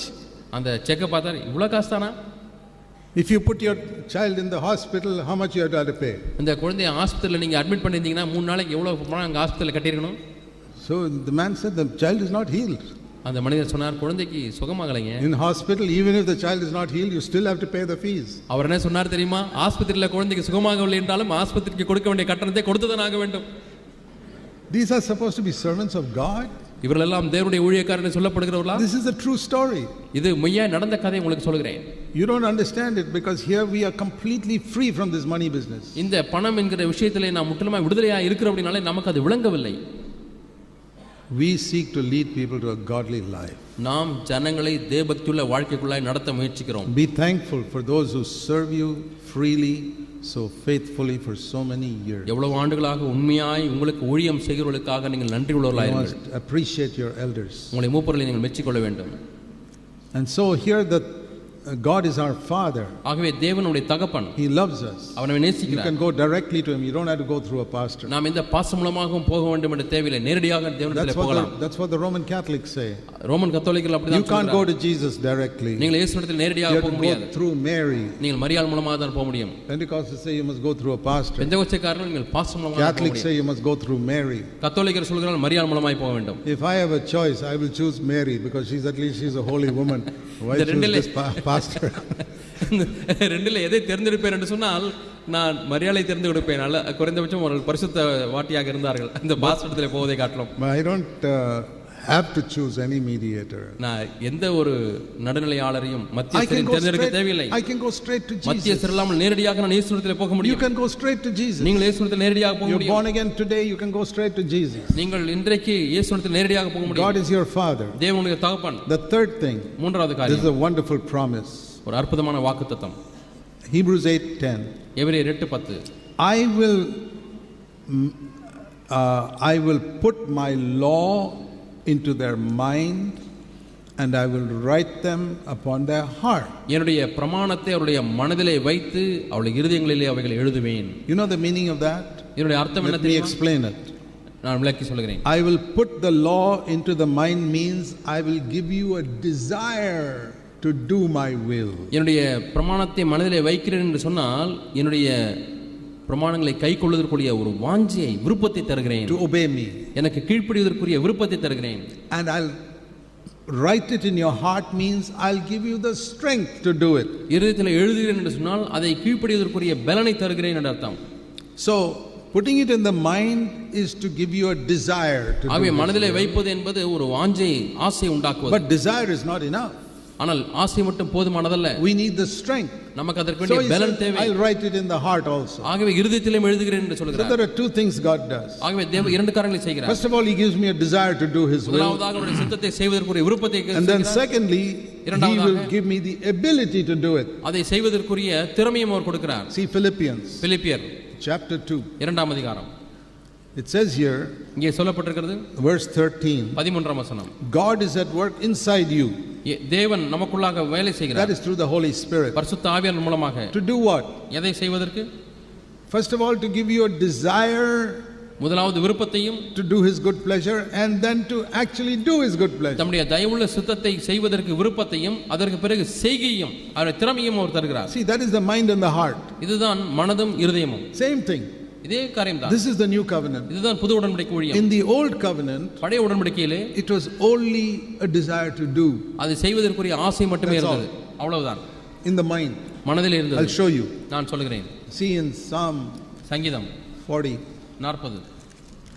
David said, தாவீது சொல்கிறார். Psalm 40 verse 8. சங்கீதம் 48 verse 7. Lord, I have come as it is written in the book. I delight to do your will, O my God. ஆண்டவரே தேவனே உமக்கு பிரியமானதை செய்ய விரும்புகிறேன். உம்முடைய நியாயப்பிரமாணம் உள்ளத்திற்குள் இருக்கிறது.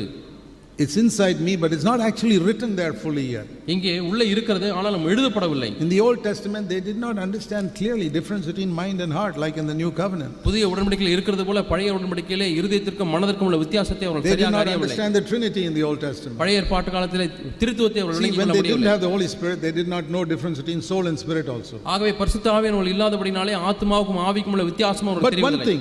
ஆனால் ஒன்று they had a desire to do God's will. தேவ சித்தத்தை செய்வதற்கு ஒரு விருப்பம் இருந்தது.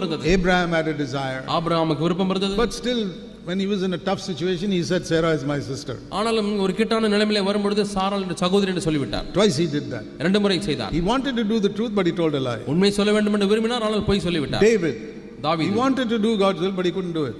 அவர் நல்ல காரியத்தை செய்ய வேண்டும் என்று விரும்பினார், செய்ய முடியவில்லை. This is David's psalm. இது தாவீதின் சங்கீதம். He says, I've come, Lord. Verse 8, I delight to do thy will. உம்முடைய சித்தத்தை செய்ய விரும்புகிறேன். Oh God, I want to do your will. தேவனே உம்முடைய சித்தத்தை செய்ய விரும்புகிறேன். But when I see Bathsheba, ஆனால் பத்சிபாவை பார்த்த மாத்திரத்தில் all that desire goes away. அந்த ஆசை எல்லாம் மங்கி போய்விட்டது. I can't do it. என்னால செய்ய முடியவில்லை. He had a delight, but he couldn't do it. அவர் விருப்பம் இருந்தது, செய்ய முடியவில்லை. But now the same verse you find in the New Testament. இதே வார்த்தையை புதிய ஏற்பாட்டில் நீங்கள் பாருங்கள். Psalm 40 is quoted in Hebrews 10. சங்கீதம் 40 வாசித்த வசனம் எபிரேயர் 10 And here it is referring to Jesus. இங்கே இயேசுவை காண்பிக்கிறது. How did Jesus do it? இயேசு எப்படி செய்கிறார்? Read it now. இப்போது நான் வாசிக்கிறேன். When Jesus comes into the world, verse 5. ஐந்தாம் வசனம், இயேசு இந்த உலகத்தில் பிரவேசித்த போது, he says in verse 7, ஏழாம் வசனத்தில் சொல்கிறார், I have come. நான் வந்திருக்கிறேன். Exactly Psalm 40. சங்கீதம் 40 உள்ளது போலவே, in the roll of the book it's written of me. புத்தக சுருளில் என்னை குறித்து எழுதி இருக்கிறது. What does it say? என்ன சொல்லப்பட்டிருக்கிறது? Not I delight to do thy will, but I come to do thy will. உம்முடைய சித்தத்தின்படி செய்ய விரும்புகிறேன் என்று அல்ல, உம்முடைய சித்தத்தை செய்ய வருகிறேன். Go home and compare Psalm 40 with Hebrews 10. நீங்கள் வீட்டுக்கு சென்றால் சங்கீதம் 40 எபிரேயர் 10 ஒப்பிட்டு பாருங்கள். See the difference between old covenant and new covenant. பழைய உடன்படிக்கைக்கும் புதிய உடன்படிக்கைக்கும் உள்ள வித்தியாசத்தை பார்ப்பீர்கள். David could say I delight to do thy will. தாவீது சொல்கிறார், நம்முடைய சித்தத்தை செய்ய விரும்புகிறேன். But when the time comes I can't do it. நேரம் வரும்போது என்னால செய்ய முடியவில்லை. I lose my temper. என் கோபத்தை கோபப்பட்டு விடுகிறேன். Some of you say, oh, that computer tempts me to watch pornography. I don't want to do it, but I do it. சிலர் சொல்லுகிறார்கள், அந்த கம்ப்யூட்டரில் ஆபாச படத்தை பார்க்க வேண்டாம் என்று நான் விரும்புகிறேன், ஆனாலும் பார்த்து விடுகிறேன். Are you like that? நீங்கள் அப்படிப்பட்டவர்களா இருக்கிறீர்களா? Do you know that so many believers are watching pornography? அநேக விசுவாசிகள் கம்ப்யூட்டரில் ஆபாச படத்தை பார்த்து கொண்டிருக்கிறார்கள் என்று உங்களுக்கு தெரியுமா? Even married men, திருமணமானவர்கள் கூட பார்த்து கொண்டிருக்கிறார்கள். Wives don't know anything about it. அவர்களுடைய மனைவிக்கு அது தெரியாது. They are ashamed of it. அதை குறித்து வெட்கப்படுகிறார்கள். They don't know how to be free. எப்படி விடுதலையாக வேண்டும் என்று தெரியவில்லை. And after some time they say, oh Lord, I really want to do your will. அடுத்த நேரத்திலே, ஆண்டவரே, உம்முடைய சித்தத்தை செய்ய விரும்புகிறேன். And the devil is making them slaves. பிசாசு அவர்களை அடிமையாக்குகிறது. You know, whenever you do something again and again and again and again, எப்பொழுதெல்லாம் ஒரு காரியத்தை மீண்டும் மீண்டுமாய் செய்கிறீர்களோ, you become a slave to it. நீங்கள் அதற்கு அடிமையாகிறீர்கள். It's like if you ride a cycle along the same dirt road, after some time there'll be a big hole there. ஒரு சைக்கிளை நீங்கள் ஒரு மண் ரோட்டில் ஓட்டிக்கிட்டே இருக்கீங்க, அதே வழியில் ஓட்டிகிட்டே இருந்தீங்கன்னா அதில் ஒரு குழி விழுந்துடும். It will become like a big ditch. அது ஒரு பெரிய சாக்கடை போல மாறிவிடும். And then when your wheel goes into it, you can't take it out. அப்புறம் அது சக்கரம் அதில் மாட்டிக்கிச்சுன்னா வெளியே வர முடியாது. That's, you know, when you keep on watching something dirty, நீங்கள் அசுத்தமான ஒரு காட்சியை பார்த்து கொண்டே whether it is a movie or television, அது டிவியாக இருக்கலாம், அல்லது ஒரு சினிமாவாக இருக்கலாம், computer pornography, அல்லது கணினியிலே பார்க்கக்கூடிய ஆபாச காட்சியாக இருக்கலாம், there's a road being dug in your mind. மனதிலே ஒரு சாலை குழி again and again it's going deeper and deeper and deeper and deeper and deeper.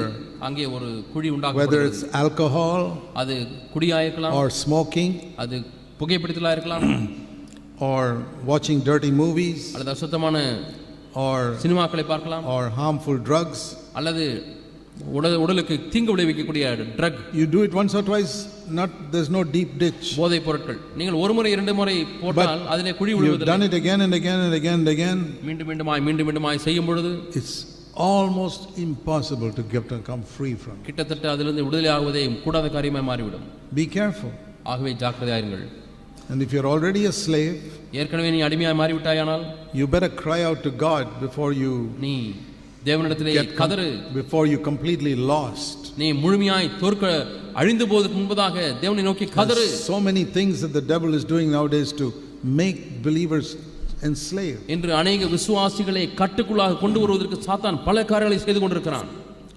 You know, you can take a very thin rope and keep on tying your hand again and again and again and you can't break it after that. நீங்க சின்ன நூல் எடுத்து நீங்க கையை போட்டு இப்படி சுத்திக்கிட்டே இருக்கீங்க, நிறைய சுத்திக்கிட்டே இருந்தா அப்புறம் எடுக்க முடியாது. That's how the devil is binding God's people. இப்படி தான் தேவ பிள்ளைகளை சாத்தான் கட்டுக்குள்ளாய் கொண்டு வருகிறான். They desire to do what's right. அவர்கள் நல்ல காரியங்களை செய்வதற்கு விரும்புகிறார்கள். The law is written in the mind. அவருடைய மனதிலே பிரமாணம் எழுதப்பட்டிருக்கிறது. They don't allow God to write it in their heart. ஆனால் அவருடைய இல்லத்திலே எழுதப்படுவதற்கு தேவனை அனுமதிப்பதில்லை. Only God can set you free. தேவன் மட்டுமே உன்னை விடுதலையாக்க முடியும். But you must believe that God can set you free. ஆனால் தேவன் உன்னை விடுதலையாக்குவார் என்பதை நீ விசுவாசிக்க வேண்டும். Do you have a desire for it? உனக்கு இதற்கு விருப்பம் உண்டா? The Bible says run away from immorality. ஒழுக்க நெறியை விட்டு விபச்சாரத்தை விட்டு ஓடிவிடு என்று வேதம் சொல்கிறது. When you are tempted, நீ சோதிக்கப்படும் பொழுது shut down your computer. உன்னுடைய கம்ப்யூட்டரை மூடி விடு. Turn off that television. அந்த டிவியை ஆஃப் பண்ணி விடு. Go and take a walk. போய் ஒரு வாக்கிங் போயிட்டு வா. Go, come back after 1 hour. போய் விட்டு ஒரு மணி நேரம் கழித்து வா. And you'll find the temptation is not so strong. அப்பொழுது அந்த சோதனை அவ்வளவு வலிமையாக இருக்காது. Because you obeyed the Bible which says flee from immorality. நீ ஒழுக்க கேட்டை விட்டு ஓடி விடு, பாளையத்தை விட்டு விலகி ஓடு என்று சொல்லப்பட்ட வசனத்துக்கு கீழ்ப்படிந்தபடினாலே. Do you know that when the devil comes to you, பிசாசு உங்களிடத்தில் வரும்பொழுது you don't have to run away. நீ ஓட தேவையில்லை. See James chapter 4. யாக்கோபு 4ஆம் அதிகாரம். Resist the devil. பிசாசுக்கு எதிர்த்து நில். James 4:7. யாக்கோபு 4:7. When the devil comes to you, பிசாசு வரும்போது resist the devil. பிசாசுக்கு எதிர்த்து நில்லுங்கள். He will flee from you. அவன் உங்களை விட்டு ஓடி போவான். You don't have to flee from him. நீங்கள் அவனை விட்டு ஓட தேவையில்லை. He will flee from you in the name of Jesus. இயேசுவின் நாமத்தினால் அவன் உங்களை விட்டு ஓடி போவான். But if a tempting woman comes to you, ஆனால் உங்களை சோதிக்கக்கூடிய ஒரு ஸ்திரீ வரும்பொழுது, then who should run? இப்பொழுது யார் ஓட வேண்டும்? 1 Corinthians chapter 6. 1 கொரிந்தியர் 6ஆம் அதிகாரம். 1 Corinthians 6 verse 18. 1 கொரிந்தியர் 6ஆம் அதிகாரம் 18ஆம் வசனம். Flee from immorality. வேசித்தனத்திற்கு விலகி ஓடுங்கள். So here's a woman tempting you to immorality. இங்கே வேசித்தனத்திற்காக ஒரு ஸ்திரீ உன்னை சோதித்துக் கொண்டிருக்கிறாள். Whether a real woman or somebody on a computer screen. ஒரு உண்மையான ஸ்திரீயா இருக்கலாம் அல்லது கம்ப்யூட்டர் ஸ்கிரீன்ல காணப்படக்கூடிய ஒரு ஸ்திரீயாக இருக்கலாம். Don't resist it. அங்கே போய் எதிர்த்து நிற்க வேண்டாம். No. இல்லை. You run. நீ ஓடு. If it is the devil, you can resist him. அது பிசாசா இருந்தால் எதிர்க்கலாம். So who is stronger, the devil or a woman? Tell me. இப்ப சொல்லுங்க, ஒரு பிசாசு வலிமையானவனா அல்லது ஒரு பெண் வலிமையானவளா? It says you can resist the devil, he'll flee from you. பிசாசு எதிர்த்து அவன் ஓடி போவான் என்று வேதத்திலே வாசிக்கிறோம். If tempting woman comes, you better run because you cannot. சோதிக்கக்கூடிய ஸ்திரீ வந்தால் நீ ஓடிவிடு. You see that in Samson's case. சிம்சோனுடைய காரியத்திலே பார்க்கிறோம். A lion came, he could tear him to pieces. சிங்கம் வந்த பொழுது அவன் அதை கிழித்தான், தாடையை கிழித்தான். When Delilah came, Delilah tore Samson to pieces. ஆனால் தெலீலா வந்த பொழுது தெலீலா சிம்சோனை கிழித்து விட்டாள். You see that with David. தாவீதை பாருங்கள். When he was a young shepherd boy, it says he killed a lion with his hand. சிறுவயதிலே அவன் மேய்ப்பனாய் இருந்த பொழுது ஒரு கரடியும் ஒரு சிங்கத்தையும் கொன்றான். But when Bathsheba came, Bathsheba knocked him down and பத்சேபாள் வந்த பொழுது பத்சேபாள் தாவீதை தடுக்கி விழச் செய்தாள். So all these examples are there. ஆகவே இந்த உதாரணங்கள் எல்லாம் நமக்கு இருக்கிறது. Resist the devil, he will flee. பிசாசு எதிர்த்து நில்லுங்கள், அவன் உங்களை விட்டு ஓடி போவான். Immoral woman comes, you must flee. ஆனால் வேசித்தனத்திற்கு சோதிக்கக்கூடிய ஸ்திரீ வந்தால் நீ ஓட வேண்டும். That's why I say switch off the computer and go for a walk. ஆகவே தான் கம்ப்யூட்டரை ஸ்விட்ச் ஆஃப் செய்துவிட்டு நடந்து விட்டு வாருங்கள். Go and seek fellowship with somebody. யாரோ ஒரு இடத்துல போய் ஐக்கியம் கொள்ளுங்கள். If you do that, இதை I செய்தீர்களானால் tell you, God will write his law in your heart. One day you will be completely free. இப்படி செய்யும் பொழுது தேவன் தம்முடைய பிரமாணத்தை உங்கள் உள்ளத்திலே எழுதுவார். ஒரு நாளிலே முற்றிலுமாய் விடுதலை ஆவீர்கள். And you'll be very powerful witness for Christ. நீங்கள் இயேசு கிறிஸ்துவின் வல்லமையுள்ள சாட்சியாய் மாறுவீர்கள். You'll be able to help other people who are enslaved to this. இதற்காக அடிமைப்பட்ட மற்ற மக்களுக்கு உதவி செய்ய முடியும். But we must have that experience. ஆனால் நமக்கு இந்த அனுபவம் இருக்க வேண்டும். God sees whether you really want to obey his word. உனக்கு அவருடைய கட்டளைக்கு கீழ்ப்படிய விரும்புகிறாய் இல்ல என்கிற விருப்பத்தை ஆண்டவர் பார்க்கிறார். Say, Lord, ஆண்டவரே, give me the strength. இந்த பலத்தை எனக்கு தாரும். Write your law in my heart. பிரமாணத்தை என்னுடைய இதயத்தில் எழுதும். Do you know that the Holy Spirit is the finger of God? பரிசுத்த ஆவியானவர் தேவனுடைய கரம் என்று உங்களுக்கு தெரியுமா? தேவனுடைய விரல் என்று உங்களுக்கு தெரியுமா? In the Old Testament, பழைய ஏற்பாட்டிலே we read that God with his finger wrote the 10 commandments on 2 stone tablets. அந்த இரண்டு கற்பலகைகளிலே தேவனுடைய விரல் வந்து அந்த 10 கட்டளைகளை எழுதியது என்று வாசிக்கிறோம். And Moses took that and came down. மோசே அதை எடுத்துக்கொண்டு கீழே வந்தார். Today what is the finger of God? இன்றைக்கு தேவனுடைய விரல் என்பது என்ன? Let me show you scripture. நான் வேதத்தை உங்களுக்கு காண்பிக்கிறேன். In Luke and chapter 11. லூக்கா 11ஆம் அதிகாரம். Have you read this verse? இந்த வசனத்தை வாசித்திருக்கிறீர்களா? Jesus said, இயேசு சொன்னார், verse 20. 20ஆம் வசனம். Luke 11:20. இயேசு லூக்கா 11:20. Jesus said, if I cast out demons by the finger of God, then the kingdom of God has come upon you. நான் தேவனுடைய விரலினாலே பிசாசுகளை துரத்துகிறபடியால் தேவனுடைய ராஜ்யம் உங்களிடத்திலே வந்திருக்கிறது. How did Jesus cast out demons? இயேசு பிசாசுகளை எப்படி விரட்டுகிறார்? By the finger of God. தேவனுடைய விரலினாலே. Now you compare that with Matthew chapter 12. இதை மத்தேயு 12ஆம் அதிகாரத்தோடு ஒப்பிட்டு பாருங்கள். Same thing. அதே காரியம்தான். Verse 28. 28ஆம் வசனம். Same sentence. அதே வாசகம். Jesus said, if I cast out demons by the Spirit of God, the kingdom of God is come. நான் தேவனுடைய ஆவியினாலே பிசாசுகளை துரத்துகிறபடியால் தேவனுடைய ராஜ்யம் உங்களிடத்திலே வந்திருக்கிறது. So you put the two verses together. இந்த ரெண்டு வசனங்களை ஒன்றாக போட்டு பார்த்தால் what do you understand? என்ன விளங்கிக் கொள்கிறீர்கள்? The finger of God is the Holy Spirit. தேவனுடைய விரல் என்பது பரிசுத்த ஆவியானவர். Those days he wrote the laws upon tablets. அந்த நாட்களிலே கற்பலகைகளிலே அவர் எழுதினார். Today the Holy Spirit writes his law in my heart. இன்றைக்கு பரிசுத்த ஆவியானவருடைய இருதயத்திலே அவருடைய பிரமாணங்களை எழுதுகிறார். You shall not lust after a woman. நீ ஸ்திரியை இச்சிக்க கூடாது. Not from Matthew 5. மத்தேயு 5 இலிருந்து அல்ல. That is outside. அது வெளியே இருக்கிறது. I try and I can't keep it. நான் அதை முயற்சிக்கிறேன், கீழ்ப்படிய முடியவில்லை. When he writes it inside, I can keep it. ஆனால் அவரை உள்ளே எழுதும் பொழுது என்னால் அதை கீழ்ப்படிய முடிகிறது. Because he's written it in my heart. என் உள்ளத்தில் இருதயத்தில் எழுதி விட்டார். When it's written outside that you shall not get angry. நீ கோபப்படாதே என்று வெளியே எழுதப்பட்டிருக்கிறது. Ephesians 4:31, put away all anger. எல்லா கோபமும் உங்களை விட்டு நீங்க கடவுது. எபேசியர் 4:31. Lord, it's so difficult. ஆண்டவரே எவ்வளவு கஷ்டம் ஆண்டவரே. I get angry so quickly. நான் சீக்கிரமாய் கோபப்படுகிறேன். Let the Spirit of God write that in my heart. இதை தேவ ஆவியானவர் என் உள்ளத்தில் எழுதட்டும். And then I'm free from it. அப்பொழுது நான் அதிலிருந்து விடுதலை ஆகிறேன். Only God can set you free from these habits that have enslaved you for years. ஆண்டுகளாக உங்களை அடிமைப்படுத்தியிருக்கக்கூடிய இந்த பழக்கத்திலிருந்து ஆண்டவர் மட்டுமே உங்களை விடுதலையாக்க முடியும். Control your mouth so that you don't speak in anger. நீங்கள் கோபத்திலே பேசிவிடாதபடிக்கு உங்கள் வாயை கட்டுப்படுத்துங்கள். That is yoga. அது yoga. Yoga teaches control your mouth. வாயை கட்டுப்படுத்துவது. Don't open it. திறக்க வேண்டாம். When you're angry, கோபப்படும் பொழுது practice yoga. யோகாவை பயிற்சி செய்யுங்கள். Or meditate like Buddha. அல்லது புத்தாவை போல தியானம் செய்யுங்கள். But the anger is still there. ஆனாலும் கோபம் உள்ளதா இருக்கு. You're just tightening the bottle so that it doesn't explode. அது வெடிக்காதபடிக்கு பாட்டில போட்டு டைட்டா மூடுறீங்க. But Jesus does something better. ஆனால் இயேசு அதை காட்டில மேலான ஒன்றை செய்கிறார். He writes the law inside. The anger is gone from inside. அங்கே உள்ளத்திலே ஒரு பிரமாணத்தை எழுதுகிறார். கோபம் உள்ளிருந்து வெளியே போய் விடுகிறது. So I'm not afraid of anything coming out of my mouth. அவன் வாயிலிருந்து ஏதாவது வந்து விடுமோ என்ற பயம் எனக்கு இல்லை. To control it is good. கட்டுப்படுத்துவது நல்லதுதான். But at least you don't hurt somebody. அல்லது மற்றவர்களை நீங்கள் காயப்படுத்தாமல் இருப்பீர்களே.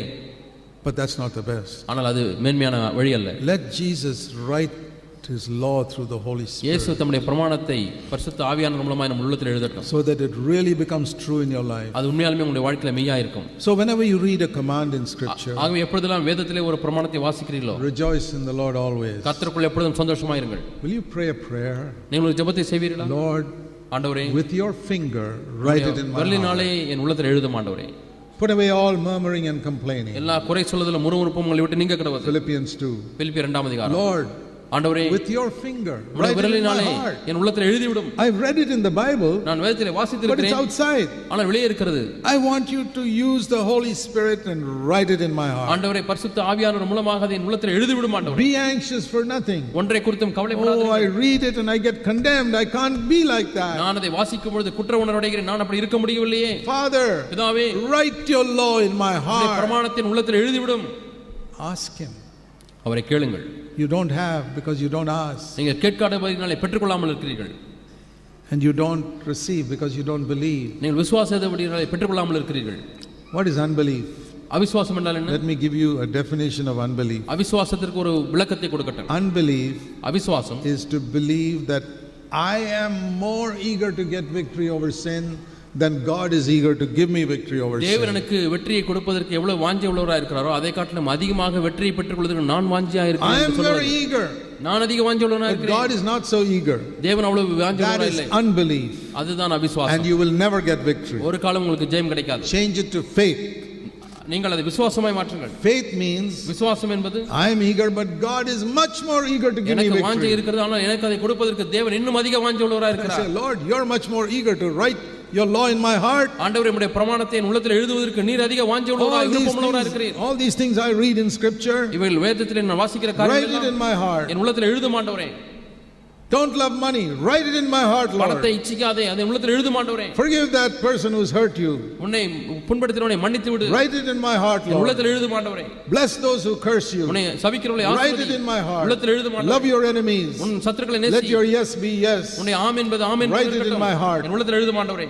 You go through Matthew 5, 6 and 7 and மத்தேயு say, 5, Lord, 6, 7 வாசித்து பாருங்கள். say, Lord, write these in my ஆண்டவரே, heart. இவைகளை என் உள்ளத்தில் எழுதும் I've ஆண்டவரே. got it in my mind, I desire it.